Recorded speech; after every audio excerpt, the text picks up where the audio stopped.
دل بیدار فاروقی، دل بیدار فاروقی، دل بیدار کراری، مسے آدم کے حق میں کیمیا ہے دل کی بیداری۔ دل بیدار پیدا کر کہ دل خوابیدہ ہے جب تک، نہ تیری ضرب ہے کاری نہ میری ضرب ہے کاری۔ مجھے تہذیب حاضر نے عطا کی ہے وہ آزادی، کہ ظاہر میں تو آزادی ہے باطن میں گرفتاری۔ تو اے مولا یثرب، سب پڑھے صلی اللہ علیہ وآلہ وسلم، تو اے مولا یثرب آپ میری چارہ سازی کر، میری دانش افرنگی میرا ایمان ہے زناری۔ اب میں نہایت ہی ادب کے ساتھ دعوت خطاب پیش کرتا ہوں۔ عظیم روحانی شخصیت شہزادہ سلطان الفقر، جنرل سیکرٹری اصلاحی جماعت وعالمی تنظیم العارفین، چیف ایڈیٹر ماہنامہ ملت العارفین، حضور حضرت صاحبزادہ سخی سلطان احمد علی صاحب مدظل الاقدس، نگاہ بلند سخن دل نواز، جہاں پر سوز یہی ہے رخت سفر میر کارواں کے لیے۔ آپ استقبالیہ نعرہ سنائیں، نعرہ تکبیر، نعرہ رسالت، نعرہ رسالت، نعرہ سلطانیہ، حضور شہزادہ سلطان الفقر حضرت سخی سلطان احمد علی صاحب۔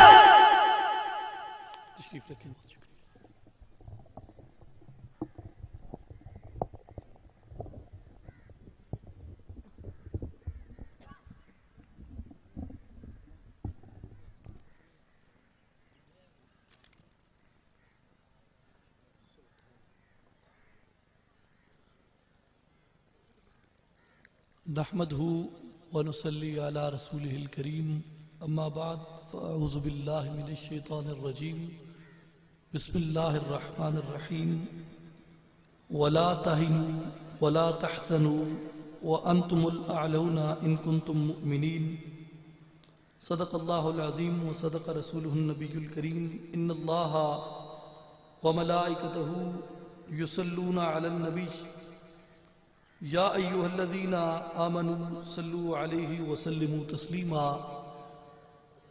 الصلاۃ والسلام علیک یا سیدی یا رسول اللہ، الصلاۃ والسلام علیک یا حبیب اللہ، الصلاۃ والسلام علیک یا محمد الرسول اللہ صلی اللہ علیہ وسلم۔ انتہائی واجب الاحترام معزز و محترم بھائیوں، بزرگوں، بہنوں، السلام علیکم ورحمۃ اللہ وبرکاتہ۔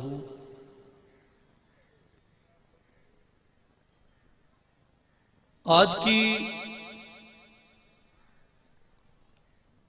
یہ تقریب اصلاحی جماعت وعالمی تنظیم العارفین دربار عالیہ حضرت سلطان باہو رحمۃ اللہ علیہ برانچ وہاڑی کی جانب سے انعقاد پذیر ہے، اور آپ تمام احباب اس بات کو جانتے ہیں کہ اس خطے کے اندر، نہ صرف اس خطے میں بلکہ دنیا میں جہاں بھی تاریخ اسلام میں جب امت مسلمہ پہ کڑا وقت آیا ہے، بادشاہ اور حکمران اپنی اقتدار کی جنگ میں مشغول رہے، اور ایک طبقہ اس امت کو مختلف فرقوں میں، مختلف طبقوں میں تقسیم کر کے آپس میں لڑاتا رہا۔ ایسے تمام مشکل اوقات میں اور ایسے تمام مشکل ادوار میں اولیاء کرام اور صوفیاء کرام نے اس امت کی ڈوبتی ہوئی کشتی کو سہارا دیا، اور آج بھی اصلاحی جماعت اور عالمی تنظیم العارفین سلطان العارفین حضرت سلطان باہو رحمت اللہ علیہ کے آستانے سے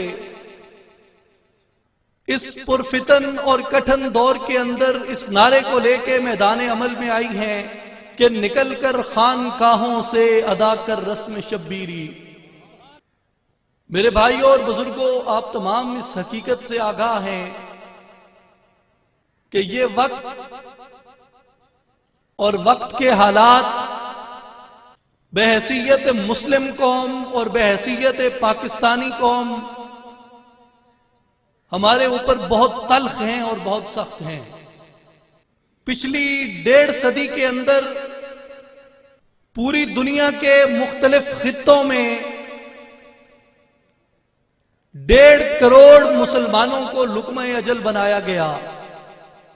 مسلمانوں کا خون پانی کی طرح ارزاں رہا، اور مختلف آفات اور مختلف مصائب نے، مختلف مشکلات نے، قدرتی اور مصنوعی دونوں نے ہمیں مسلسل جکڑا ہوا ہے، اور ہمارا خون اس دھرتی کے اوپر مسلسل بہہ رہا ہے۔ کبھی خودکش جیکٹیں پھٹتی ہیں، کبھی ڈرون بم گراتے ہیں، کبھی ڈکیتیوں میں، کبھی بیماریوں میں، اور کبھی زلزلے آتے ہیں، اور کبھی سیلاب آتے ہیں، ہمارا سب کچھ بہا کے لے جاتے ہیں۔ یہ تمام کی تمام مشکلات اور یہ تمام کی تمام آفات ہمیں یہ دعوت دیتی ہیں کہ ہم قرآن کے اندر دیکھیں اور قرآن کی طرف ہم تدبر اختیار کریں کہ قرآن ہماری اس حالت کو کس طریقے سے واضح کرتا ہے کہ یہ عذاب کی اور یہ الم کی اور یہ درد کی کیفیت کن قوموں کے اوپر طاری کی جاتی ہے۔ اگر آپ ان قرآن کے واقعات کی طرف دیکھیں، ان قصص کی طرف دیکھیں جو اللہ تعالیٰ نے قبل از اسلام اقوام کے متعلق بیان کیے، جو اسلام سے پہلے آئی ہوئی قوموں کے متعلق بیان کیے، تو آپ کو یہ معلوم ہوگا کہ ہماری آج کی یہ حالت زار، امت مسلمہ کی یہ ذلیل و خوار حالت، اور پاکستانی قوم کی رسوائی کا یہ منظر، یہ قوم نوح کی تباہی سے مختلف نہیں، یہ قوم عاد کی تباہی سے مختلف نہیں، یہ قوم سمود کی تباہی سے مختلف نہیں، یہ قوم لوط کی تباہی سے مختلف نہیں۔ خون بہتا ہے، بہتا ہے، بہتا رہتا ہے، اور جب خون بہنا تھمتا ہے تو زلزلے آتے ہیں اور بستیوں کی بستیوں کو الٹ دیا جاتا ہے۔ زلزلے تھمتے ہیں تو پھر طوفان رخ کرتے ہیں ان قوموں کا، پھر پانی رخ کرتا ہے ان قوموں کا، اور ان کا سب کچھ بہا کے لے جاتا ہے۔ خون کے دھبوں کی کب تک بدنمائی دیکھتے، آخرش سیلاب سے دھرتی کو دھونا پڑ گیا۔ آپ کسی بھی طرح دیکھ لیں، قوم نوح کے اوپر طوفان مسلط کر دیا گیا اور ان کی پوری قوم کو تباہ کر دیا گیا۔ اسی طرح قوم عاد کے ساتھ ہوا، اسی طرح قوم سمود تعالیٰ نے جکڑ طاری کر دیے، ان کی بستیوں کو الٹ دیا، ان کے نشانات ختم کر دیے، ان کے آثار ختم کر دیے۔ کیوں؟ آج جب ہم اسی صورتحال کو اپنے اوپر دیکھتے ہیں کہ ہماری یہی حالت ہو چکی ہے، ہمارے ساتھ یہی کچھ ہو چکا ہے، تو پھر ہمیں یہ دیکھنا پڑے گا کہ اللہ تعالیٰ نے قرآن مجید میں ان اقوام کی ذلت اور ان اقوام کی رسوائی کا جو ذکر کیا، اس میں ان کی ذلت اور ان کی رسوائی کے اسباب کیا بیان کیے کہ وہ قومیں کیوں ذلیل ہوئیں، وہ قومیں کیوں رسوا ہوئیں، اور کیا ان قوموں کی ذلت، کیا ان قوموں کی ہلاکت، اور کیا ان قوموں کو برباد کر دیا جانا کیا یہ اللہ تعالیٰ کی مشیت تھی؟ کیا یہ اللہ تعالیٰ کی رضا تھی کہ اللہ تعالیٰ چاہتا تھا کہ ان قوموں کو برباد کر دے؟ اور کیا یہ اللہ تعالیٰ کی مشیت ہے اور کیا یہ اللہ تعالیٰ کی رضا ہے کہ اس مسلم قوم کو، امت مسلمہ کو برباد کر دیا جائے، جس کے متعلق اللہ تعالیٰ نے قرآن مجید میں یہ کہا کہ کنتم خیر امت، اے میرے محبوب کی امت تم بہترین امت ہو، جسے بہترین امت کا لقب دیا، جسے بہترین امت قرار دیا۔ کیا اللہ تعالیٰ کی مشیت یہ ہوگی کہ یہ اس کو ذلیل کرنا چاہتا ہے؟ کیا اللہ تعالیٰ کی یہ مشیت ہے کہ اس کے اوپر زلزلے طاری کیے جائیں، اس کے اوپر سیلاب طاری کیا جائے؟ پھر ہم کہتے ہیں کہ یہ آزمائش ہے۔ آزمائش تو اللہ تعالیٰ اپنے نیک بندوں سے لیتا ہے، مجرم قوموں سے تو آزمائش نہیں لیتا۔ مجرم قوموں سے آزمائش نہیں ہوتی، مجرم قوموں کو سزا دی جاتی ہے، ان پہ عذاب مسلط کیا جاتا ہے۔ اور ہم پہ یہ جتنی بھی کیفیات آپ دیکھ لیں، وہ چاہے بیماریوں کی صورت میں ہو، وہ چاہے زلزلوں کی صورت میں ہو، وہ چاہے سیلاب کی صورت میں ہو، وہ چاہے ہمارے اندرونی فسادات کی صورت میں ہو، یہ آزمائش نہیں، یہ ہمارے اوپر اللہ کا عذاب ہے۔ اور یہ بات بھی ہمیں ساتھ طے رکھنی چاہیے اپنے ذہن کے اندر کہ اللہ نہیں چاہتا کہ ہم برباد ہوں، لیکن آخر پھر وہ اسباب کیا ہیں؟ ہم کیوں برباد ہو رہے ہیں؟ ہم کیوں ذلیل اور رسوا ہو رہے ہیں؟ حضور سیدنا غوث الاعظم شیخ عبد القادر جیلانی رضی اللہ تعالیٰ عنہ آپ اپنی تصنیف سر الاسرار کے اندر یہ فرماتے ہیں کہ خطا حضرت آدم سے بھی ہوئی اور خطا ابلیس سے بھی ہوئی، لیکن اس خطا کے بعد فرق یہ ہے کہ ابلیس خطا کر کے ملعون قرار دے دیا جاتا ہے اور حضرت آدم فلاح پا جاتے ہیں۔ آپ فرماتے ہیں کہ اس کے درمیان فرق کیا ہے؟ خطا ابلیس سے بھی ہوئی، خطا آدم سے بھی ہوئی، ابلیس خطا کر کے ملعون ہو گیا، آدم علیہ السلام خطا کرنے کے بعد فلاح پا گئے۔ فرق یہ تھا کہ ابلیس نے جب خطا کر لی اور اللہ تعالیٰ نے یہ پوچھا کہ یہ خطا تم نے کیوں کی ہے، تو ابلیس یہ کہنے لگا کہ الہ العالمین اگر تیری رضا ہوتی، اگر تیری مشیت ہوتی تو میں حضرت آدم کو سجدہ کیسے نہ کرتا؟ دراصل تو ہی نہیں چاہتا تھا کہ میں آدم کو سجدہ کروں۔ تو آپ فرماتے ہیں کہ جب ابلیس نے اپنی بدفعلی کو، جب ابلیس نے اپنے جرم کو، جب ابلیس نے اپنی خطا کو، جب ابلیس نے اپنی غلطی کو مشیت عزتی قرار دیا تو اللہ تعالیٰ نے اس کو ملعون اور مردود کر دیا۔ اور یہی نقشہ حضرت علامہ اقبال کھینچتے ہیں کہ اللہ تعالیٰ کو مخاطب کر کے ابلیس یہ کہتا ہے کہ حرف استکبار تیرے سامنے ممکن نہ تھا، ہاں مگر تیری مشیت میں نہ تھا میرا سجود۔ الہ العالمین میں کیسے انکار کر سکتا تھا تیرے سجدے کا؟ دراصل تیری مشیت ہی نہیں تھی۔ حضرت غوث الاعظم فرماتے ہیں کہ یہ وجہ تھی ابلیس مردود ہو گیا، اور حضرت آدم جو فلاح پا جاتے ہیں انہوں نے کیا کیا؟ انہوں نے کیا کیا؟ حضرت آدم نے اپنی اس خطا کو اس درخت کے قریب جو گئے جس کے متعلق اللہ تعالیٰ نے فرمایا کہ لا تقربا هذه الشجرة، اس درخت کے قریب مت جانا، جب حضرت آدم اس درخت کے قریب چلے گئے خطا ہو گئی، اور پھر اس کے بعد حضرت آدم نے یہ نہیں کہا الہ العالمین یہ خطا تیری مشیت میں تھی یا میں نے یہ خطا تیری رضا سے کی ہے، نہیں، بلکہ حضرت آدم عرض کرتے ہیں ربنا ظلمنا انفسنا، الہ العالمین میں نے اپنی جان پہ ظلم کیا ہے۔ اسے اللہ کی مشیت یا اللہ کی رضا قرار نہیں دیتے، بلکہ اسے کہتے ہیں کہ الہ العالمین یہ میرا جرم ہے، یہ میری اپنے نفس کے اوپر ظلم ہے، یہ میرا اپنی جان کے اوپر ظلم ہے۔ اور پھر اسی طرح آپ دیکھیں کہ جتنی بھی اقوام جن کی ہلاکت کا میں نے عرض کیا کہ اللہ تعالیٰ نے جن کو ہلاک کیا، ان اقوام کی ہلاکت کے اسباب آپ قرآن میں دیکھیں، ان کے اسباب بھی یہی تھے۔ مثلا اللہ تعالیٰ نے سورۃ النحل میں فرمایا وَقَالَ الَّذِينَ اشْرَكُوا لَوْ شَاءَ اللَّهُ مَا عَبَدْنَا مِن دُونِهِ مِن شَيْءٍ نَحْنُ وَلَا آبَاؤُنَا وَلَا حَرَّمْنَا مِن دُونِهِ مِن شَيْءٍ كَذَلِكَ فَعَلَ الَّذِينَ قَبْلِهِمْ۔ اور مشرک بولے اگر اللہ چاہتا تو اس کے سوا ہم کسی کو نہ پوجتے، اگر اللہ چاہتا تو اس کے سوا ہم کسی کو نہ پوجتے، نہ ہمارے باپ دادا اور نہ ہم اس سے جدا ہو کر کسی چیز کو حرام ٹھہراتے۔ یعنی ان کا یہ شرک کرنا وہ سمجھتے تھے کہ یہ شرک ہم اللہ کی مشیت سے کر رہے ہیں۔ اور پھر فرمایا کہ فعل الذین قبلہم، ایسا ہی ان سے پہلوں نے کیا۔ اب ان مشرکوں کی جب بستی الٹتی جاتی ہے، جب ان کو ہلاک اور برباد کر دیا جاتا ہے، تو پھر سامنے یہی چیز آ جاتی ہے کہ ان کا کہنا یہ تھا کہ وقال الذین اشرکوا لو شاء اللہ، وہ اس لیے شرک کر رہے ہیں کہ اللہ کی چاہت اسی میں ہے کہ وہ کسی اور کو پوجتے رہے، تو اللہ تعالیٰ نے ان کو برباد کر دیا، ان کو ہلاک کر دیا۔ کیوں؟ کہ وہ اپنے جرم کو، وہ اپنی بدفعلی کو، وہ اپنے گناہ کو وہ مشیت عزدی قرار دے رہے تھے۔ اور بے شمار مقامات پہ اللہ تعالیٰ نے قرآن میں اسی طرح فرمایا، قوموں کی ہلاکت کا ذکر کرتے ہوئے کہ میں نہیں چاہتا تھا کہ ان قوموں کو تباہ کیا جائے، میری مشیت نہیں تھی کہ ان قوموں کے اوپر ہلاکت طاری کی جائے، بلکہ ان قوموں کے اعمال کی وجہ سے ان کو سزا ملی۔ اور آج ہمارے اوپر جو یہ عذاب کی کیفیت طاری ہے، ہمیں یہ سمجھ لینا چاہیے اور ہمیں یہ جان لینا چاہیے کہ یہ کیوں ہمارے اوپر سزا طاری ہے۔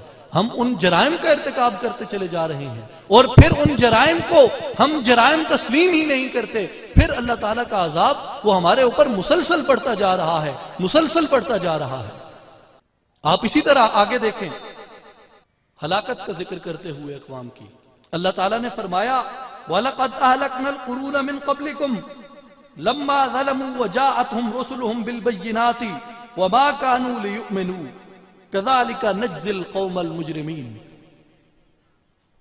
بے شک ہم نے تم سے پہلے کئی قوموں کو ہلاک کر دیا۔ الہ العالمین کیوں ہلاک کر دیا؟ فرمایا لما ظلموا، اس لیے کہ وہ ظالم ہو گئے تھے، اس لیے کہ وہ حد سے بڑھ گئے تھے۔ وَجَاءَتْهُمْ رُسُلُهُمْ بِالْبَيِّنَاتِ وَمَا كَانُوا لِيُؤْمِنُوا، ہم نے ان میں اپنے رسولوں کو بھیجا اپنی نشانیاں دے کے، لیکن وہ ایسے تھے ہی نہیں کہ ان نشانیوں کے اوپر ایمان لاتے۔ فرمایا كَذَلِكَ نَجْزِي الْقَوْمَ الْمُجْرِمِينَ، اللہ تعالیٰ مجرم قوموں کے ساتھ ایسا ہی کرتا ہے کہ ان کو ہلاک کر دیتا ہے۔ كَذَلِكَ نَجْزِي الْقَوْمَ الْمُجْرِمِينَ، اللہ تعالیٰ مجرم قوموں سے ایسے ہی انتقام لیتا ہے، اللہ تعالیٰ مجرم قوموں کو ایسے ہی سزا دیتا ہے۔ اور پھر اسی طرح آپ دیکھیں فَكَأَيٍّ مِّن قَرْيَةٍ أَهْلَكْنَاهَا وَهِيَ ظَالِمَةٌ، فرمایا کہ ہم نے کتنی ہی بستیاں برباد کر دیں۔ الہ العالمین کیوں برباد کر دیں؟ فرمایا فَهِيَ ظَالِمَةٌ، اس لیے کہ وہ ظالم ہو گئے تھے۔ اور پھر اسی طرح آپ دیکھیں اللہ تعالیٰ نے فرمایا کہ وَمَا ظَلَمْنَاهُمْ، ہم نے ان پہ ظلم نہیں کیا۔ قرآن یہ بتا رہا ہے کہ ان بستیوں کا برباد ہو جانا، ان قوموں کا ہلاک ہو جانا، ان پہ اس ظلم کا مسلط کیا جانا، فرمایا وما ظلمناہم، ہم نے ان کے اوپر ظلم نہیں کیا۔ الہ العالمین پھر جو ان کی بستیاں الٹتی گئیں، ان پہ جھکڑ طاری کر دیے گئے، ان کو زلزلوں کا شکار کر دیا گیا، ان کو طوفانوں کا شکار کر دیا گیا، پھر یہ کس نے کیا؟ قرآن یہ بتاتا ہے کہ وَلَٰكِنْ ظَلَمُوا أَنفُسَهُمْ، انہوں نے خود اپنی جانوں کے اوپر ظلم کیا۔ اور آج ہم کیا کر رہے ہیں؟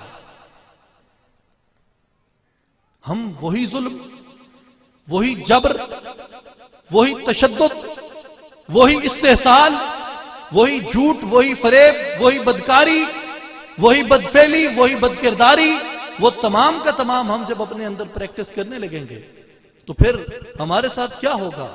یہی ہوگا کہ فَكَأَيٍّ مِّن قَرْيَةٍ أَهْلَكْنَاهَا، ہم برباد کر دیے جائیں گے، کیونکہ وَهِيَ ظَالِمَةٌ، ہم ظلم کرنے والے ہیں، ہم تباہ کر دیے جائیں گے، کیوں کہ ہم ظلم کرنے والے ہیں۔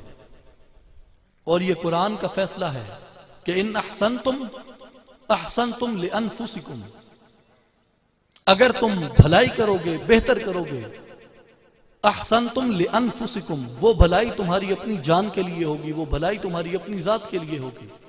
وَإِنْ أَسَأْتُمْ فَلَهَا، اگر تم کسی برائی کا ارتکاب کرتے ہو تو اس کا توق بھی تمہارے ہی گلے کے اندر ہوگا۔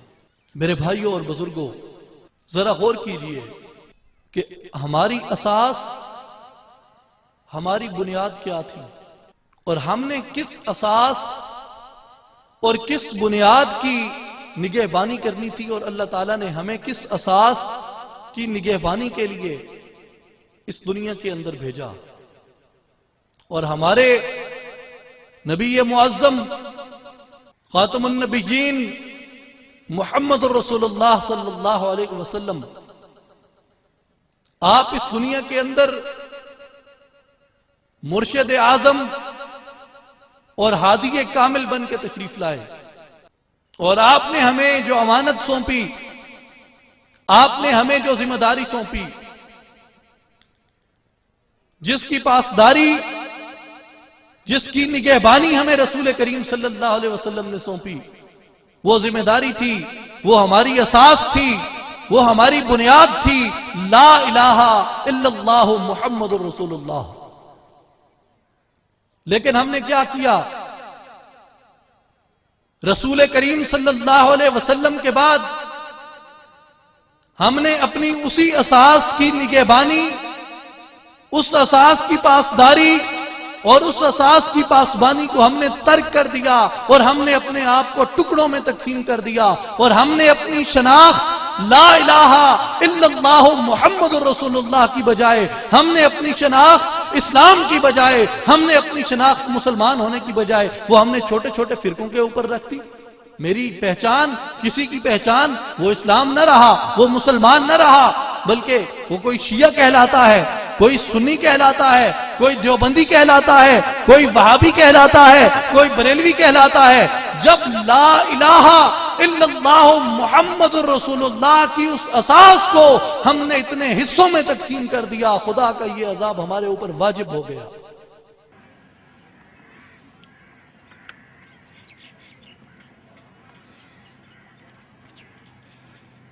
پھر اسی طرح آپ دیکھیں پاکستان کے حوالے سے کہ ہمیں کس چیز کی اور کس جرم کی سزا مل رہی ہے۔ میں جس طرح پہلے کہہ چکا ہوں کہ ہماری حالت قوم سمود سے مختلف نہیں، جو حضرت صالح علیہ السلام کی قوم تھی۔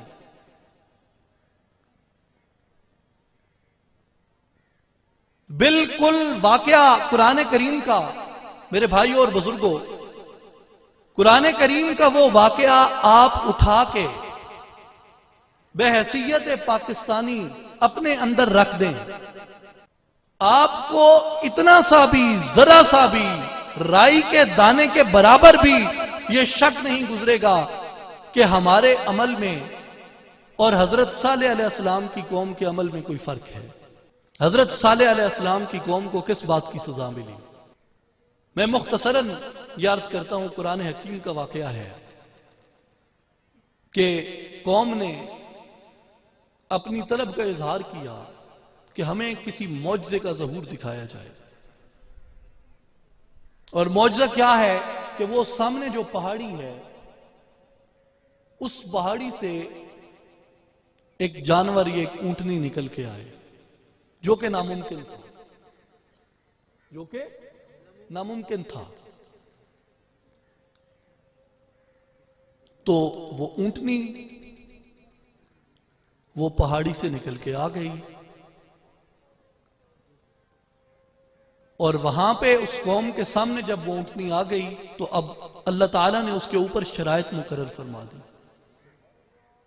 اس اونٹنی کے ادب اور اس کی حرمت کے حوالے سے کچھ احکامات اور اس کی حفاظت کے حوالے سے کچھ احکامات تھے، میں ان کی تفصیل میں نہیں جاتا۔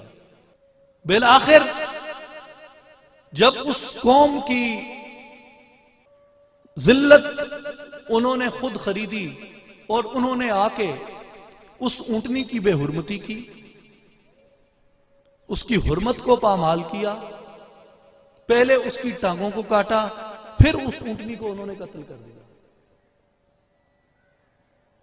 جب اللہ کی نشانی کی اس طرح بے حرمتی کی گئی، اللہ کی نشانی کی، اللہ کے تحفے کی جب یہ بے ادبی ہوئی، جب اس اونٹنی پہ ظلم کیا گیا، تو اس کے بعد اللہ تعالیٰ نے قوم سمود کا جو حشر کیا، ان پہ جھکڑ مسلط کر دیے گئے، اور یہ قرآن یہ بتاتا ہے کہ وہ ان کے یوں وہ بکھرے پڑے تھے کہ جس طرح کھجوروں کے کھوکھلے تنے ہوں۔ ان کی بستی کو الٹ دیا گیا، ان کے آثار کو ختم کر دیا گیا، ان کی نسلوں کو ختم کر دیا گیا۔ کس جرم کے اندر کہ انہوں نے خدا کی نشانی پہ ظلم کیا تھا؟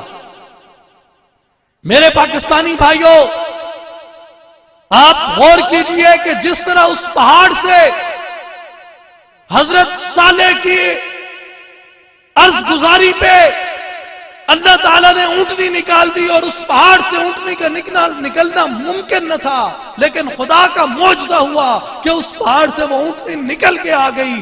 اسی طرح پاکستانیوں غور کرو، جب ایک طرف فرنگی سامراج کا پہاڑ ہے، ایک طرف ہندو سامراج کا پہاڑ ہے، ان دو پہاڑوں کے درمیان سے یہ پاکستان بن کے آ گیا۔ یہ پاکستان حضرت صالح کی اونٹنی ہے۔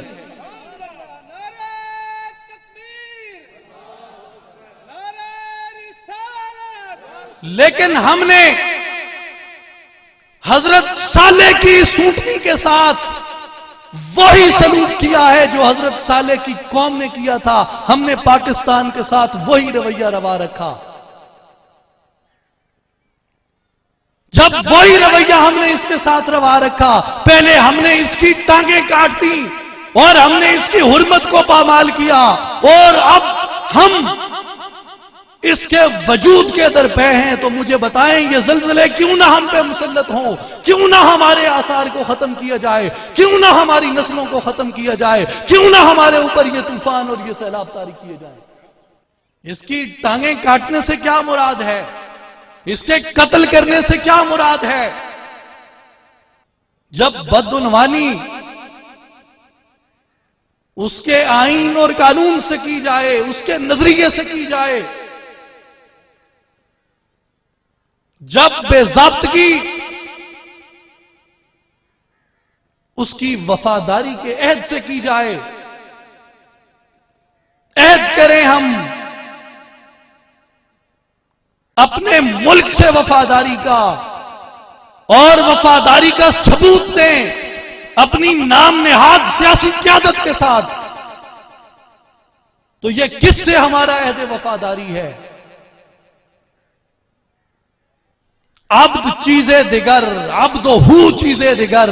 ملک سے وفاداری کا تقاضا اور ہے، قیادت سے وفاداری کا تقاضا اور ہے۔ اور یہ بدعنوانی کو ہم کس عروج پہ لے گئے؟ کیا یہ اس کی ٹانگیں کاٹنے کے مترادف نہیں؟ کیا یہ اس کی حرمت پامال کرنے کے مترادف نہیں؟ کیا یہ اس کے قتل کے مترادف نہیں کہ اس کے ہم نے دو حصے کر دیے اور اس کو دو حصوں میں ہم نے تقسیم کر دیا؟ اور پھر آپ دیکھیں، جب یہ ظلم ہم کرتے ہیں، جب یہ جبر ہم کرتے ہیں، جب یوں ہم حد سے بڑھ جاتے ہیں، جب اس جرم کا ارتکاب ہم کرتے ہیں، تو پھر خدا کا یہ فرمان آتا ہے کہ کذالک نجزی القوم المجرمین۔ اللہ تعالیٰ مجرم قوموں کو اسی طرح سزا دیا کرتا ہے۔ اور ایک دوسری بات بھی یاد رکھیں کہ ہماری اساس، ہماری اٹھان، ہماری وجہ تشکیل وہ لا الہ الا اللہ محمد الرسول اللہ ہے، اور پاکستان وہ دوسری اسلامی نظریاتی مملکت ہے مدینہ طیبہ کے بعد جو نظریہ لا الہ الا اللہ محمد الرسول اللہ پہ قائم ہوا۔ پہلی اسلامی نظریاتی مملکت مدینہ طیبہ تھی جس کی اساس لا الہ الا اللہ محمد الرسول اللہ تھی، اور اس کے بعد 1400 سال بعد دوسری اسلامی نظریاتی مملکت پاکستان مارد وجود میں آئی، جس کا یہ نعرہ تھا کہ پاکستان کا مطلب کیا؟ لا الہ الا اللہ۔ اور یہ نظریہ پاکستان یہ عہد کا درہ ہے، جس نظریے کو آج ہم چھوڑ چکے، جس نظریے کو آج ہم کہتے ہیں کہ یہ نظریہ دو قومی نظریہ، نظریہ پاکستان، یہ پرانی باتیں ہو چکی۔ یاد رکھیں، نظریہ پاکستان عہد کا درہ ہے کہ رسول کریم صلی اللہ علیہ وسلم آپ 50 تیر اندازوں کو مقرر کرتے ہیں کہ اس درہ اونین کے اوپر کھڑے ہو جاؤ۔ درہ اونین جو جبل احد کے ساتھ ایک درہ ہے، یعنی دو آنکھوں والا درہ، جبل اونین، وہاں پہ رسول پاک صلی اللہ علیہ وسلم نے 50 تیر اندازوں کو مقرر کیا اور یہ حکم دیا کہ جب تک یہ جنگ فتح نہ ہو جائے اور جب تک تم کو اترنے کے لیے نہ کہا جائے اس وقت تک تم نے اس درے کو نہیں چھوڑنا اور اس وقت تک تم نے نیچے نہیں آنا۔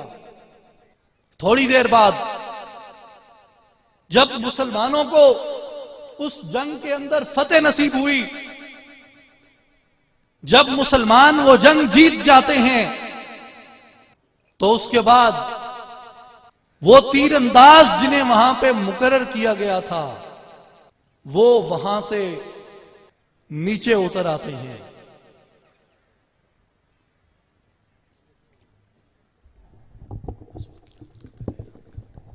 نعرہ تکبیر، نعرہ رسالت، نعرہ خلافت، نعرہ غوثیہ، نعرہ سلطانیہ، اصلاحی جماعت، بانی اصلاحی جماعت، بانی اصلاحی جماعت، حضور سرپرست اعلیٰ اصلاحی جماعت والمی تنظیم العارفین، میری جان جوانی، میری جان جوانی، ذرا پیار سے بولو، ذرا ذوق سے بولو، نعرہ سلطانیہ، نعرہ سلطانیہ، حضور جانشین سلطان الفقر حضرت سخی سلطان محمد علی صاحب،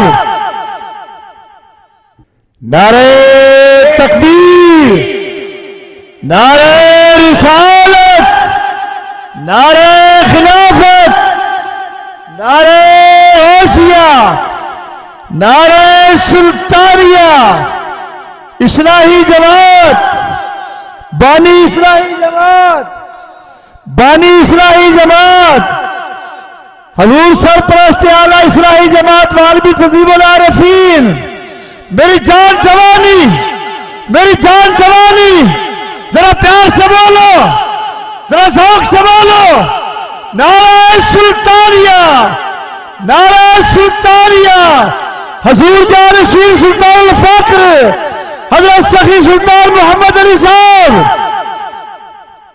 نعرہ سلطانیہ، حضور جانشین سلطان الفقر حضرت سخی سلطان محمد علی صاحب۔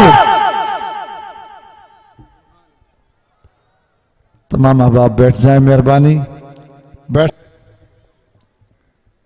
تشریف رکھیں۔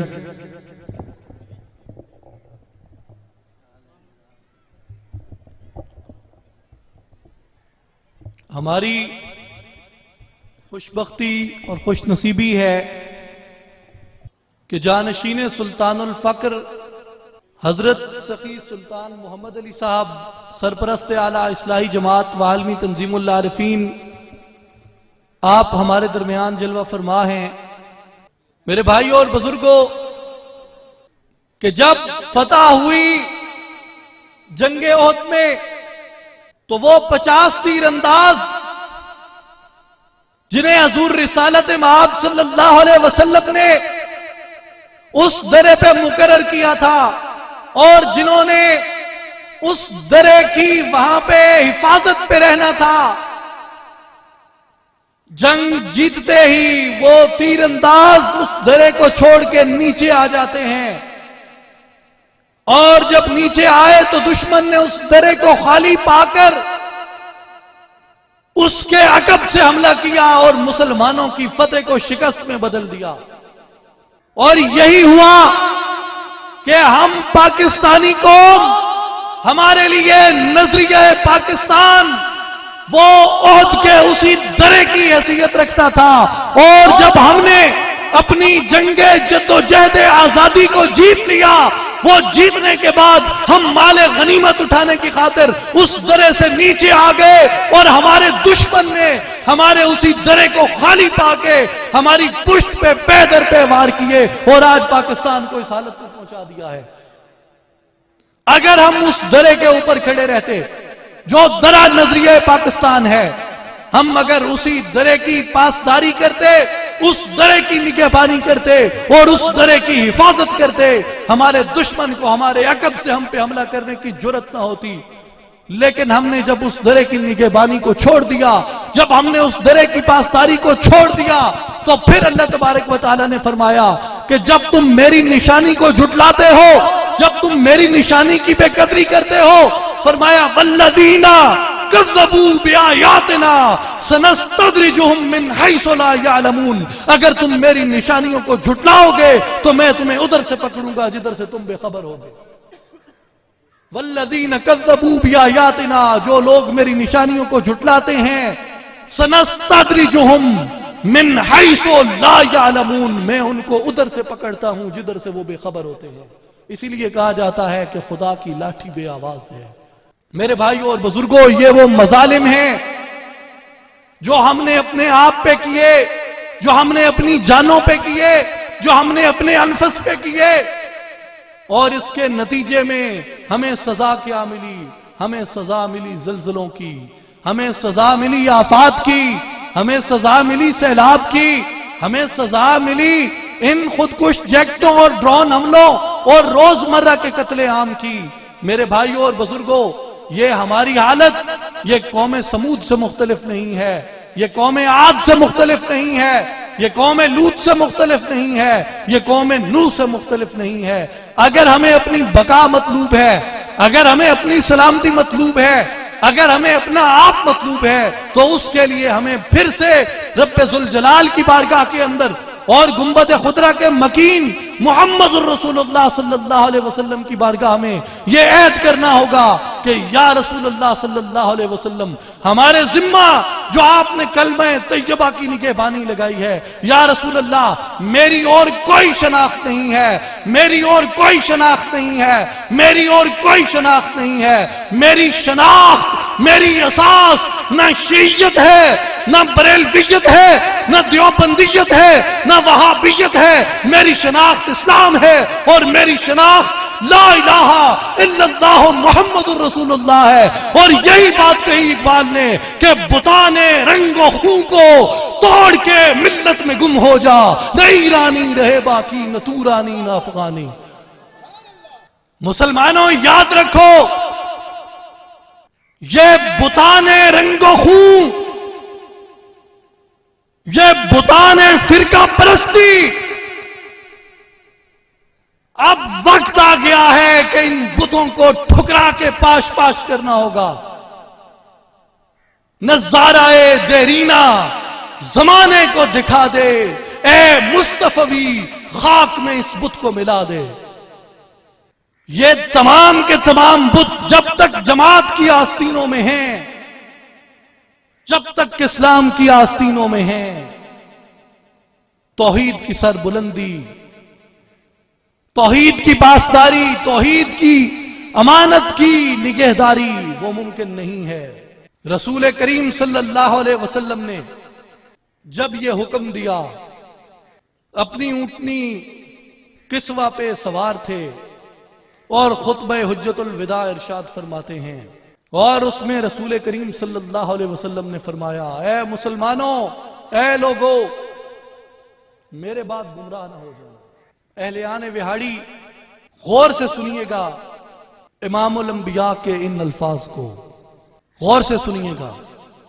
اے لوگو، میرے بعد گمراہ مت ہو جانا کہ آپس میں تم پھر لڑنے نہ لگ جاؤ۔ اے لوگو، میرے بعد گمراہ نہ ہو جانا کہ آپس میں پھر لڑنے لگ جاؤ۔ آپس میں لڑنے کو رسول کریم صلی اللہ علیہ وسلم کیا فرما رہے ہیں؟ آپس میں لڑنے والے کون ہیں؟ کون ہیں؟ کون ہیں؟ گمراہ۔ فرمایا میرے بعد گمراہ مت ہو جانا کہ پھر آپس میں لڑنے لگ جاؤ۔ اور یہی وہ خطبہ ہے جس کے ارشاد فرمانے کے بعد وہی نازل ہوتی ہے۔ جبریل امین آ کے یہ بشارت دیتے ہیں، یہ نوید دیتے ہیں خدا کی طرف سے کہ اے محبوب، الیوم اکملت لکم دینکم، آج ہم نے آپ پہ دین کو مکمل کر دیا، آج ہم نے آپ پہ دین کو مکمل کر دیا۔ مسلمانوں، میرا سوال ہے کہ جب یہ آیت نازل ہوئی، الیوم اکملت لکم دینکم، آج ہم نے دین کو مکمل کر دیا، جس وقت یہ آیت نازل ہوتی ہے، جس وقت دین کی تکمیل ہوتی ہے، جس وقت دین مکمل ہوتا ہے، کیا اس وقت یہ فرقے تھے؟ کیا اس وقت یہ فرقے تھے؟ کیا اس وقت بریلوی تھے؟ کیا اس وقت دیوبندی تھے؟ کیا اس وقت وہابی تھے؟ کیا اس وقت شیعہ تھے؟ پھر دین کی تکمیل کے بعد کیا گنجائش بنتی ہے کہ ہم دین کو چھوڑ کے فرقوں میں ضم ہوں؟ جب تاریخ کا پہیہ الٹا کر دو گے تو تاریخ الٹ جائے گی. جب تاریخ الٹ جائے گی تو تمہاری بستیاں الٹتی جائیں گی. پہلے ہم فرقوں میں تھے، پہلے ہم جہالت میں تھے. محمد عربی صلی اللہ علیہ وسلم کے ظہور کے بعد ہم نے بتان رنگ و خون کو توڑ کے اپنے آپ کو ملت میں گم کر دیا، اور پھر تاریخ کا پہیہ ہم نے الٹا یوں کر دیا کہ پھر ہم اس ملت سے نکل کے پھر ہم فرقوں میں منقسم ہو گئے، پھر ہم فرقوں میں بٹ گئے اور ملت کی وحدت کو پارا پارا کر دیا. منفعت ایک ہے اس قوم کی، نقصان بھی ایک ہی سب کا نبی، دین بھی ایمان بھی ایک، حرم پاک بھی، اللہ بھی، قرآن بھی ایک. اور کیا بڑی بات تھی ہوتے جو مسلمان بھی ایک. میرے نوجوان بھائیوں، میرے نوجوان ساتھیوں، یہ باتیں تلخ ضرور ہیں، لیکن یاد رکھو یہ باتیں اپنانا پڑیں گی اگر ملت کی بقا مقصود ہے، اگر اپنی بقا مقصود ہے. ثواب اور اجر تو بات کی بات ہے، بقا کی بات اگر کرو، ثواب اور اجر کی طرف اگر ہم جائیں تو پھر تو بات ہی کہیں اور نکل جائے گی. بقا کی بات بھی اگر کریں تو اب بقا اسی میں ہے کہ بتانے رنگ و خوں کو توڑ کے ملت میں گم ہو جا. اور میں نوجوانوں کو مخاطب کر کے یہ بات اس لیے کہہ رہا ہوں کہ آپ نوجوان 21ویں صدی کے تقاضوں کو سمجھ سکتے ہیں کہ جو مت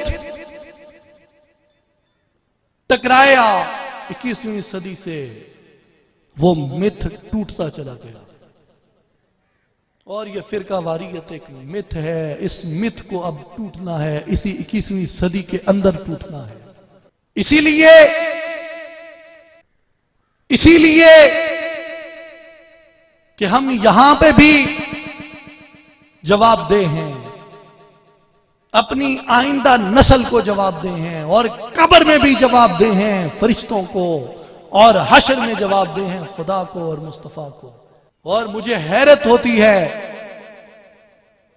ان ظالموں پہ جو 2 جہنموں کا خوف نہیں رکھتے. اب مجھے بتائیں کہ کس طرح کی تیسری جہنم کا تصور پیش کیا جائے. 2 جہنمیں تو خدا نے بتائی ہیں. ایک جہنم یہیں پہ کہ وَلَقَدْ أَهْلَكْنَا الْقُرُونَ مِنْ قَبْلِكُمْ لَمَّا ظَلَمُوا. تم سے پہلے بھی یہ جہنم تھی کہ جس نے یہاں پہ ظلم کیا اس کو یہیں پہ سزا دے دی، ان کو ہلاک کر دیا گیا. فَكَأَيٍّ مِّن قَرْيَةٍ أَهْلَكْنَاهَا.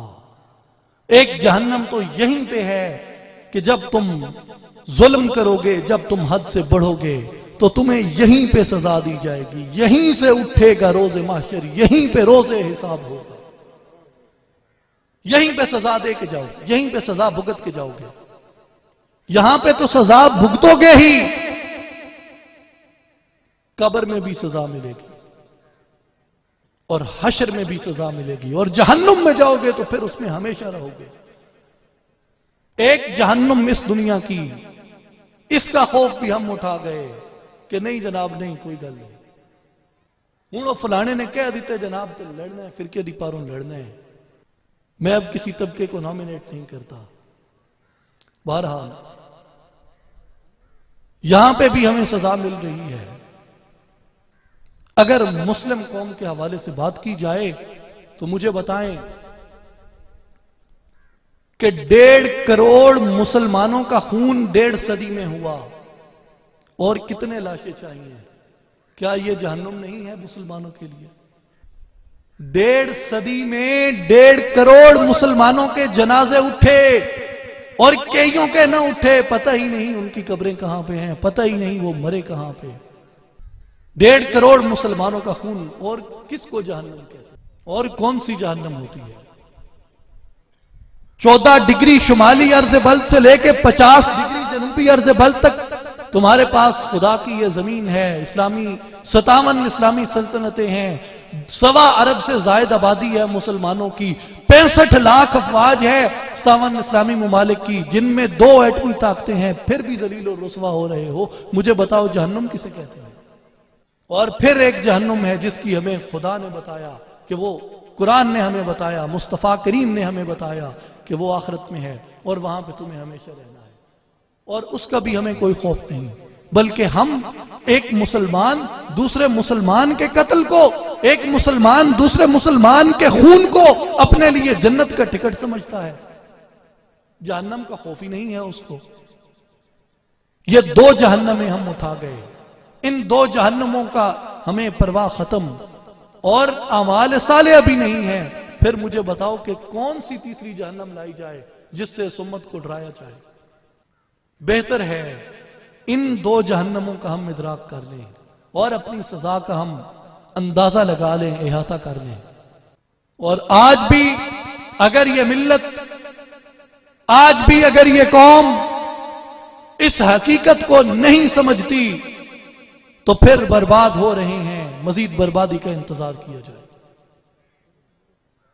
لیکن دوسری طرف ہمیں اللہ تعالیٰ نے یہ نوید بھی دی ہے، ہمیں اللہ تعالیٰ نے یہ بشارت بھی دی ہے کہ نہیں، اگر تم کوشش کرو، اگر تم کاوش کرو، اگر تم جد و جہد کرو تو پھر تم کو ان تمام عذابوں سے، تم کو ان تمام آفات سے، ان تمام مشکلات سے، ان تمام مصائب سے نجات مل سکتی ہے۔ اور اس کی اللہ تعالیٰ نے قرآن کریم کے اندر بشارتیں عطا فرمائیں، متعدد بے شمار مقامات پہ بشارتیں عطا فرمائیں۔ فرمایا وَبَشِّرِ الَّذِينَ آمَنُوا وَعَمِلُوا الصَّالِحَاتِ أَنَّ لَهُمْ جَنَّاتٍ،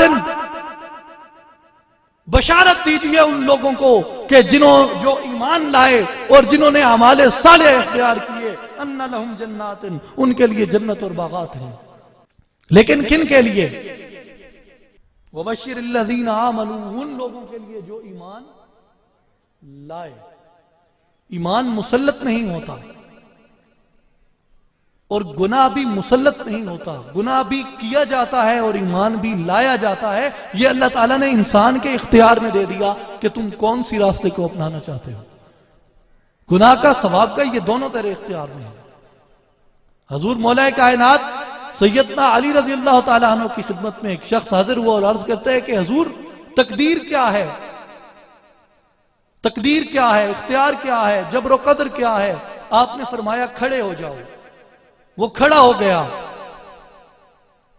آپ نے فرمایا ایک ٹانگ اوپر اٹھاؤ۔ اس نے ایک ٹانگ اوپر اٹھائی۔ آپ نے فرمایا اب یہ ٹانگ اٹھی رہے، اب دوسری ٹانگ بھی اٹھاؤ۔ اس نے کہا حضور یہ تو میں نہیں کر سکتا۔ آپ نے فرمایا یہ تقدیر ہے کہ کچھ چیزوں کا تمہیں اختیار ہے اور کچھ چیزوں کا تمہیں اختیار نہیں ہے۔ اب جن چیزوں کا اختیار ہمیں نہیں ہے وہ 3 بنیادی چیزیں ہیں: زندگی، رزق اور موت۔ زندگی، رزق اور موت، ان 3 کا اختیار ہمیں نہیں۔ باقی جتنے بھی اختیار ہیں وہ تمام کے تمام اختیارات اللہ تعالیٰ نے اپنی مخلوق کو، اپنے بندوں کو عطا کر دیے ہیں، جو چاہو کرو۔ آپ اس واقعے کی طرف دیکھیں، اِنَّا عَرَضْنَا الْأَمَانَةَ عَلَى السَّمَاوَاتِ وَالْأَرْضِ وَالْجِبَالِ، ہم نے اپنی امانت آسمانوں پر، پہاڑوں پر، زمینوں پر پیش فرمائی۔ مفتی صاحبان تشریف فرما ہے، ہم نے ان پہ اپنی امانت پیش کی یا ان پہ مسلط کی؟ امانت پیش کی یا امانت مسلط کی؟ امانت پیش کی۔ اِنَّا عَرَضْنَا الْأَمَانَةَ عَلَى السَّمَاوَاتِ وَالْأَرْضِ وَالْجِبَالِ، اپنی امانت پیش کی کہ تمہیں اختیار ہے قبول کرو، تمہیں اختیار ہے قبول نہ کرو۔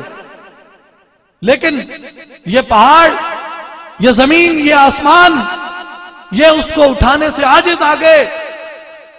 لیکن حمل انسان نے اپنے اختیار سے اس امانت کو قبول کر لیا، انسان نے اپنے اختیار سے قبول کیا، انسان پہ یہ امانت مسلط نہیں کی گئی۔ اس سے پتہ چلا کہ اللہ تعالیٰ نے انسان کو بہت سے اختیارات بھی عطا کیے ہیں، اور عمل صالح کا اختیار کرنا یا ایمان لے کے آنا یہ انسان کے اختیار میں ہے۔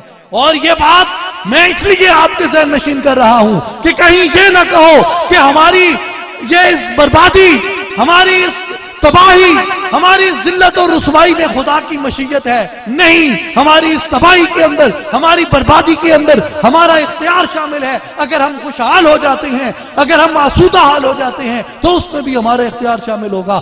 اسی لیے اللہ نے فرمایا کہ وَبَشِّرِ الَّذِينَ آمَنُوا وَعَمِلُوا الصَّالِحَاتِ، جو لوگ ایمان لائے اپنے اختیار کے ساتھ، وَعَمِلُوا الصَّالِحَاتِ، جنہوں نے نیک اعمال کیے اپنے اختیار کے ساتھ، فرمایا ان لہم جنات، ان کے لیے جنت ہے۔ اسی طرح فَأَمَّا الَّذِينَ آمَنُوا وَعَمِلُوا الصَّالِحَاتِ فَيُوَفِّيهِمْ أُجُورَهُمْ، پس جو ایمان لائے اور اعمال صالح کیے، اللہ تعالیٰ نے فرمایا کہ ہم ان کو حشر کے دن ان کا پورا پورا اجر دیں گے۔ کن کو؟ فَأَمَّا الَّذِينَ آمَنُوا، جو اپنے اختیار سے ایمان لائے، وَعَمِلُوا الصَّالِحَاتِ، اور اپنے اختیار سے اعمال کیے۔ پھر اسی طرح ایک اور مقام پہ فرمایا وَعَدَ اللَّهُ الَّذِينَ آمَنُوا وَعَمِلُوا الصَّالِحَاتِ لَهُمْ مَغْفِرَةٌ وَأَجْرٌ عَظِيمٌ، وعدہ کیا ہے اللہ تعالیٰ نے ان لوگوں سے۔ کون لوگ؟ آمنوا، جو اپنے اختیار سے ایمان لائے۔ کون لوگ؟ وَعَمِلُوا الصَّالِحَاتِ، جنہوں نے اپنے اختیار کے ساتھ اعمال صالح کو اختیار کیا۔ اللہ تعالیٰ نے فرمایا کہ ان کے لیے مغفرت ہے اور ان کے لیے ہم نے ایک اجر عظیم رکھا ہے۔ میرے مسلمان بھائیوں، میرے پاکستانی بھائیوں اور بہنوں، یہ حقیقت ہمیں اچھی طرح سے سمجھ لینی چاہیے کہ یہ تمام اختیارات اور تمام فیصلوں کا اختیار اللہ نے ہمیں دیا ہے، اور اگر ہم تباہی کی طرف جاتے ہیں یا بربادی کی طرف جاتے ہیں تو ہم اپنے اعمال کے ساتھ جائیں گے۔ جیسا کہ میں نے پہلے کہا کہ جب ہمارے اعمال قوم سمود جیسے ہوں، جب ہمارے اعمال قوم عاد جیسے ہوں، قوم نوح جیسے ہوں، تو پھر سزا وہ ہمارا مقدر ٹھہرے گی۔ لیکن اب ہمیں یہ فیصلہ کرنا ہے کہ ہم نے اپنے آپ کو قوم عاد اور قوم سمود کی طرح حیوانوں کی طرح چھوڑ دینا ہے، یا ہم نے اب کسی تعمیر کی طرف قدم اٹھانا ہے۔ تعمیر یہ ہے کہ بتانے رنگ و خوں کو توڑ کے ملت میں گم ہو جا۔ اور یہ اعلان، صرف یہ اعلان اٹکا ہوا تھا، صرف یہ اعلان مشکل تھا۔ اب یہ اعلان ہو چکا، اب اس پرانے گھسے پٹے فرسودہ نظام سے، جس نظام نے امت مسلمہ کو تقسیم کر دیا اور ہمارے اداروں کو تباہ کر دیا، اب اس نظام سے ہم نے اس بغاوت کا اعلان کر دیا ہے کہ ہم کسی فرقے کی شناخت نہیں رکھیں گے، بلکہ ہماری شناخت لا الہ الا اللہ محمد رسول اللہ ہے۔ اس دنیا کے اندر بھی ہم کلمہ طیبہ کے جھنڈے میں رہیں گے، اور آخرت کے دن بھی ہم کلمہ طیبہ کے جھنڈے میں اٹھیں گے۔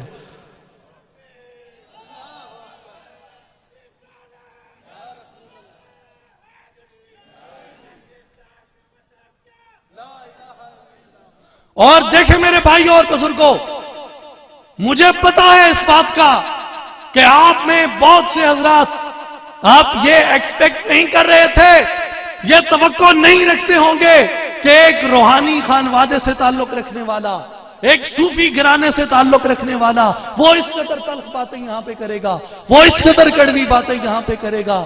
مگر میں سمجھتا ہوں کہ یہ تلخ ضرور ہوں گی، یہ ترش ضرور ہوں گی، یہ کڑوی ضرور ہوں گی، مگر یہ آج وقت کی ضرورت ہے، نکل کر خانقاہوں سے ادا کر رسم شبیری۔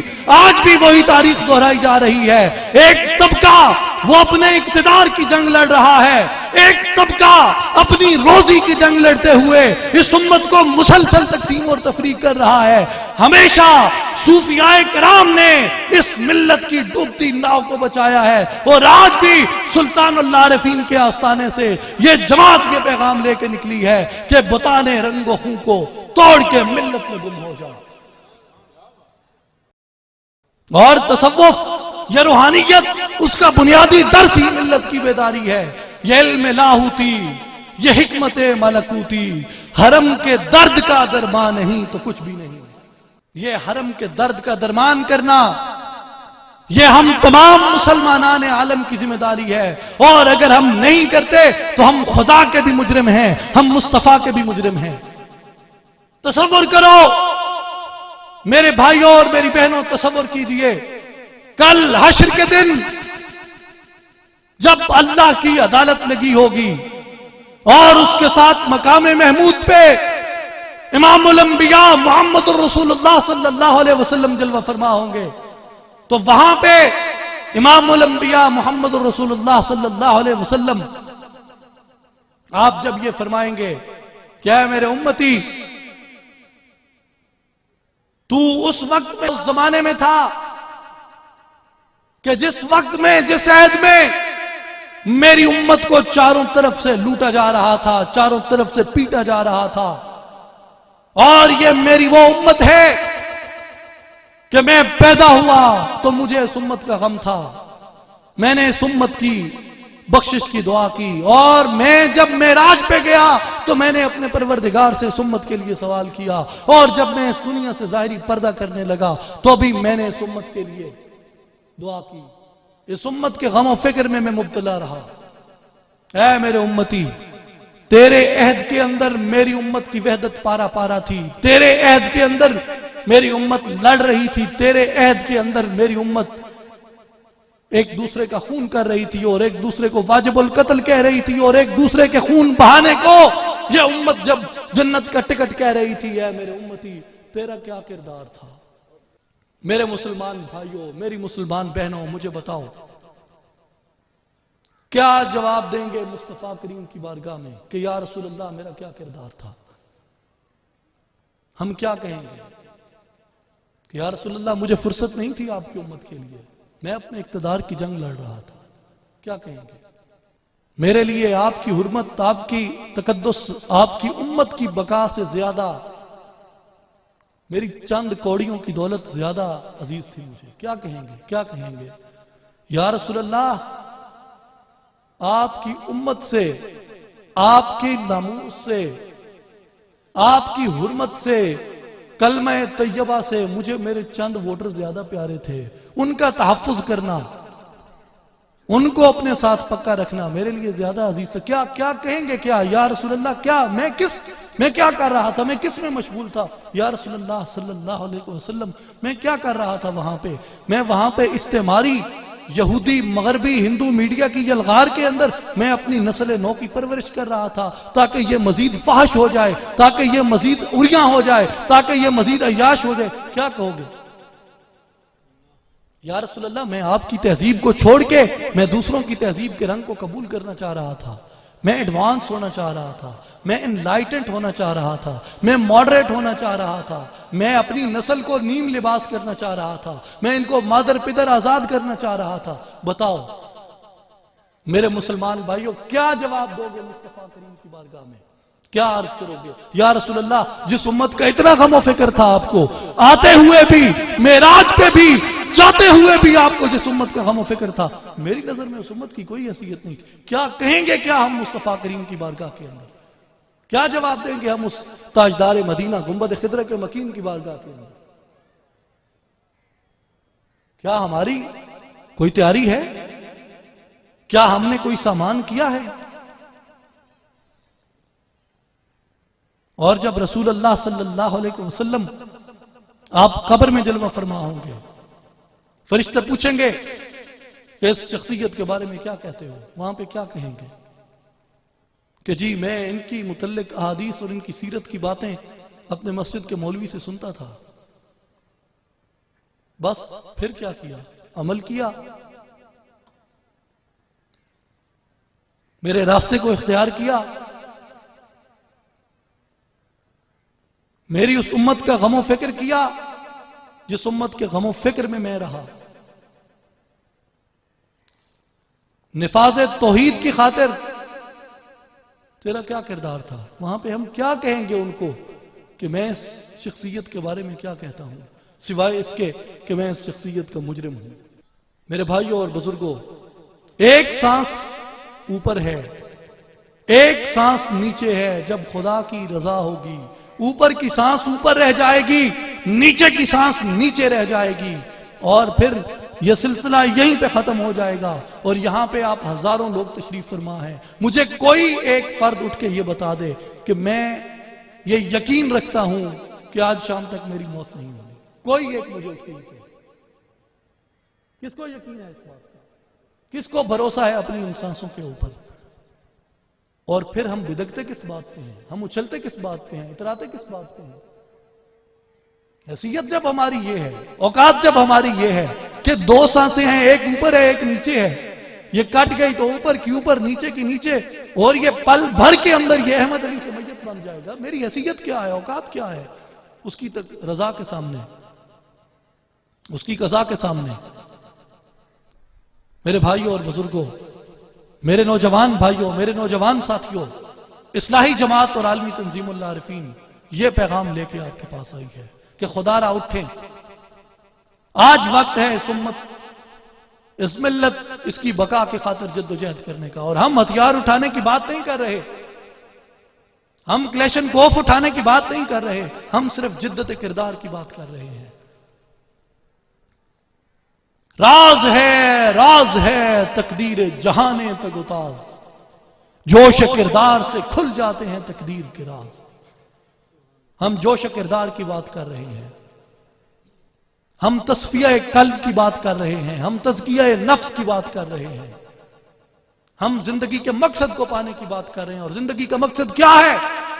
اللہ تعالیٰ نے فرمایا کہ کنت کنزا مخفیا، میں ایک چھپا ہوا خزانہ تھا، فاردت ان اعرفا، میں نے چاہا کہ میری پہچان ہو جائے، فخلقت الخلق لأعرفا، میں نے اس مخلوق کو اپنی پہچان کی خاطر پیدا کیا۔ کوئی تو ہو جو سینہ ہستی سے راز فاش کرے، بتوں کو توڑے، صنم خانے پاش کرے، اور پھر سے بھیجا ہے خدا نے یہ پیام بندوں کو، میں کنز مخفی ہوں، کوئی مجھے تلاش کرے۔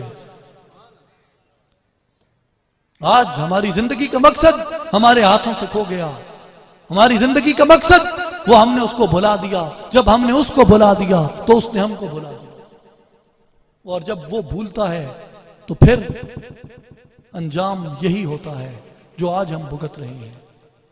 میرے نوجوان ساتھیوں، یہی وہ منزل، یہی وہ جستجو اور یہی وہ طلب ہے جس کے ذریعے ہم اس دنیا کے اندر بھی جنت میں رہیں گے، اور آخرت میں بھی ہم اس جنت کے اندر رہیں گے کہ جس جنت کے اندر اس کی ذات کے انوار و تجلیات کا مشاہدہ ہوگا۔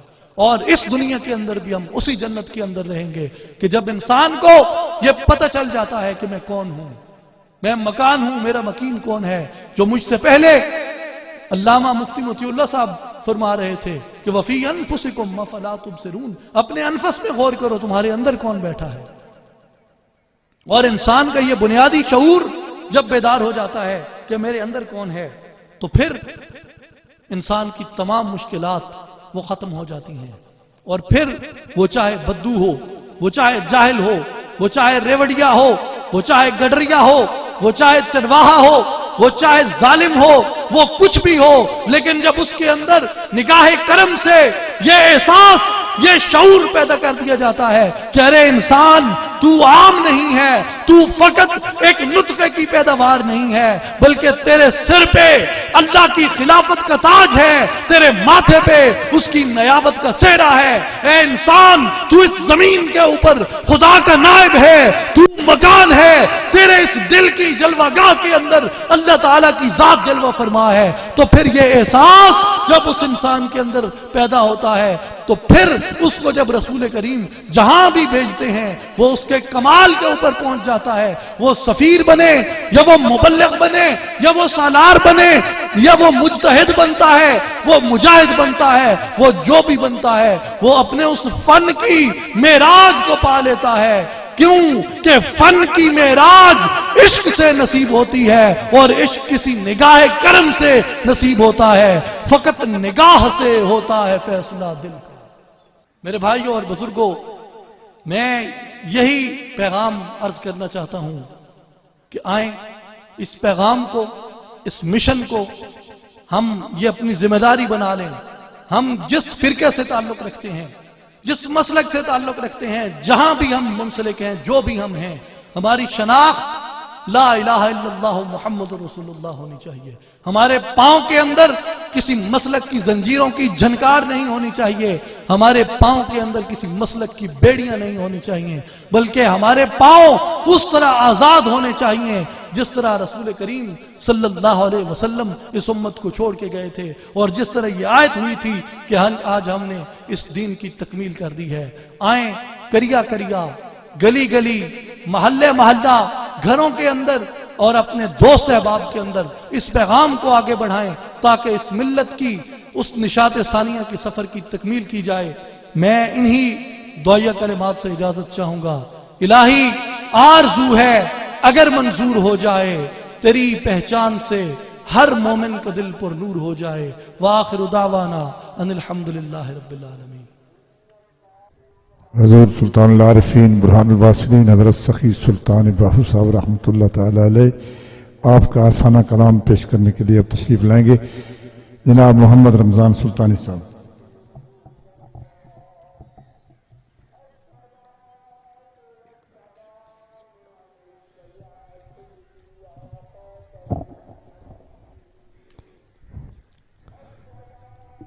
تمامی احباب ایک مرتبہ بآواز بلند سرکار کی بارگاہ میں درود و سلام کا نذرانہ پیش کریں. صلی اللہ علیہ یا رسول اللہ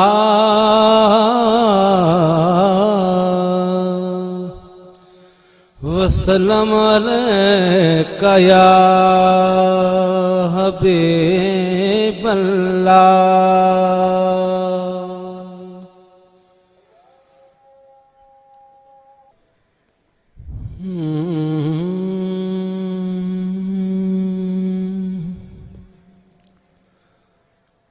الف اللہ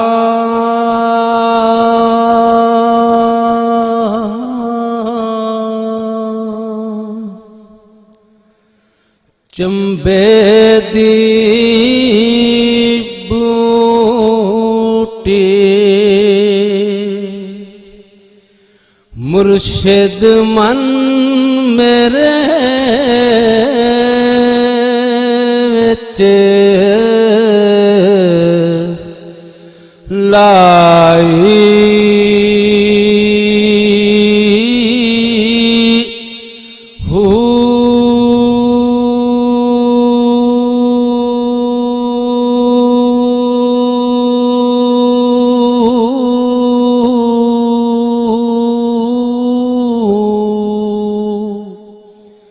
نفی اسبات دا پانی ملے ہر رگے ہر جائی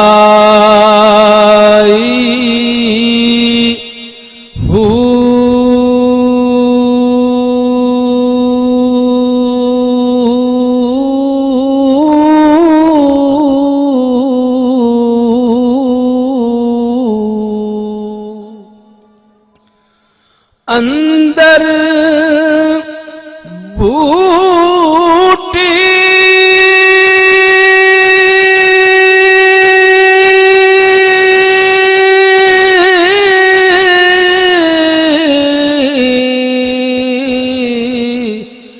مشک مچایا جان پھولن پر آئی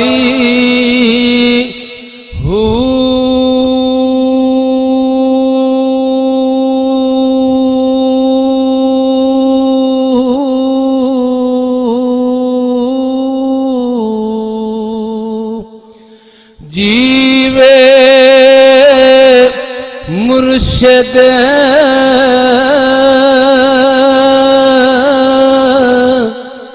کامل حضرت باہو جے بوٹی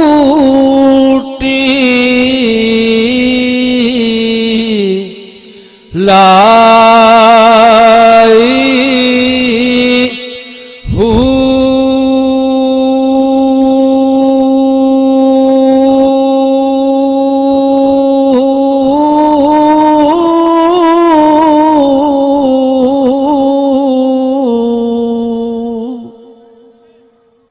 حضرات گرامی ایک اعلان سماعت فرمائیں۔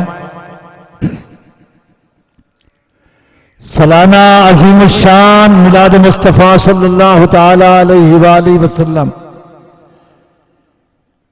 آج کا پروگرام جیسے سالانہ پروگرام کی ایک کڑی ہے۔ سالانہ عظیم الشان میلاد مصطفیٰ صلی اللہ علیہ وآلہ وسلم اور عرس پاک حضور سیدنا سلطان الفقر حضرت سخی سلطان محمد اصغر علی صاحب رحمت اللہ تعالی علیہ 12 اور 13 اپریل کو دربار عالیہ حضرت سخی سلطان باہو صاحب رحمت اللہ علیہ پہ انعقاد پذیر ہوگا۔ میں حضور مرشد پاک حضور جانشین سلطان الفقر حضرت سخی سلطان محمد علی صاحب مدد اللہ علی آپ کی طرف سے تمام بھائیوں کو دعوت پیش کرتا ہوں، آپ بھی آئیں، اپنے دوست احباب عزیز و اقارب کو دعوت دے کر ساتھ لائیں۔ اعلان دوبارہ سماعت فرمائیں۔ سالانہ عظیم الشان میلاد مصطفیٰ صلی اللہ تعالی علیہ وآلہ وسلم اور عرس پاک حضور سیدنا سلطان الفقر حضرت سخی سلطان محمد اصغر علی صاحب رحمت اللہ تعالی علیہ 12 اور 13 اپریل کو دربار عالیہ حضرت سخی سلطان باہو صاحب رحمت اللہ علیہ پہ انعقاد پذیر ہوگا۔ تمام دوستوں کو حضور مرشد پاک کی طرف سے دعوت پیش کرتا ہوں، آپ بھی آئیں، اپنے دوست احباب عزیز و اقارب کو دعوت دے کر ساتھ لائیں۔ اب صلاۃ و سلام ہوگا، تمام احباب صلاۃ و سلام کے لیے کھڑے ہو جائیں۔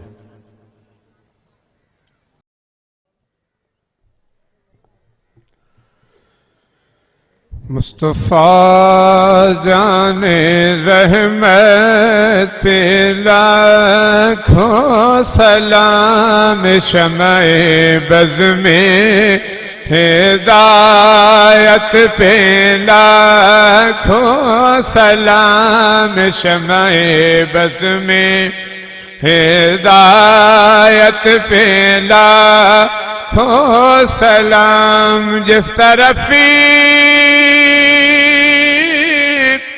اٹھ گئی دم میں دم آ گیا،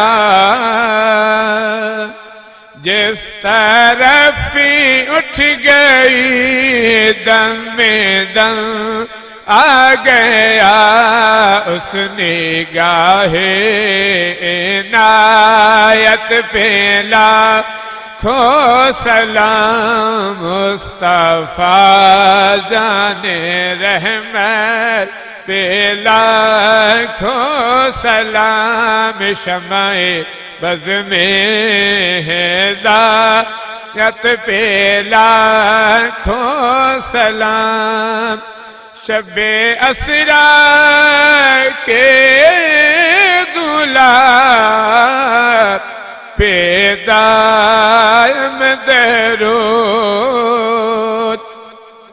بے اسرا کے دولاب پہ دائم درود، نوشائے بزم جنت پہ لاکھوں سلام، مصطفیٰ جان رحمت پہ لاکھوں سلام، شمع بز میں ہدایت پہ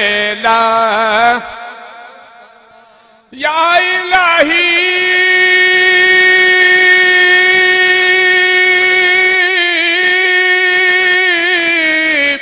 صدقہ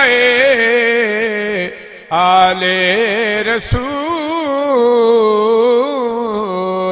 یہ سلام عاجزانہ ہو قبول. الصلاۃ والسلام علیک یا رسول اللہ.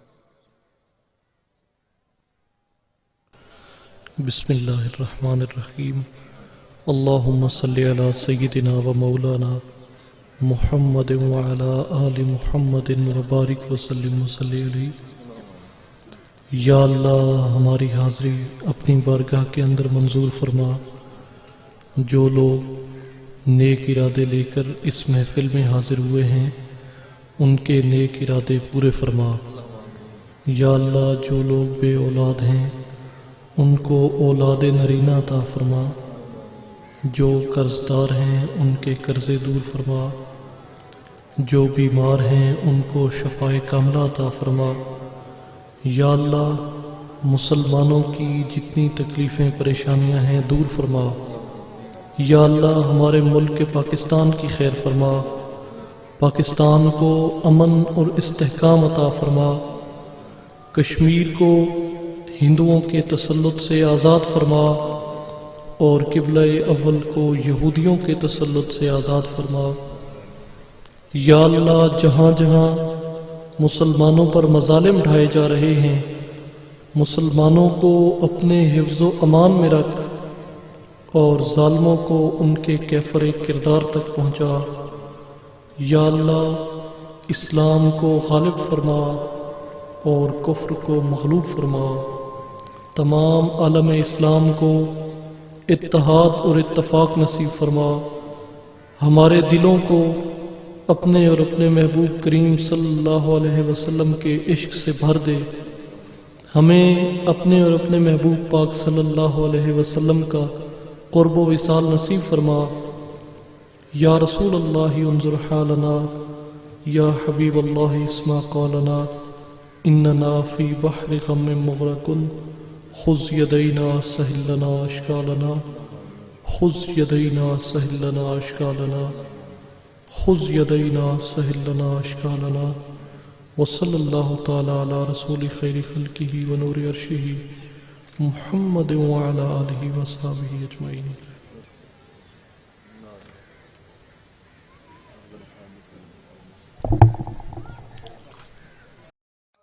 نور سما یارو محفل بھی نورانی ہے. پر نور سما یارو محفل بھی نورانی ہے. پر نور سما یارو محفل بھی نورانی ہے. دولہا اس محفل دا حق باہدہ جانی ہے. پر نور سما یارو محفل بھی نورانی ہے. پر نور سما یارو محفل بھی نورانی ہے. دولہا اس محفل دا حق باہدہ جانی ہے. پر نور سما یارو محفل بھی نورانی ہے.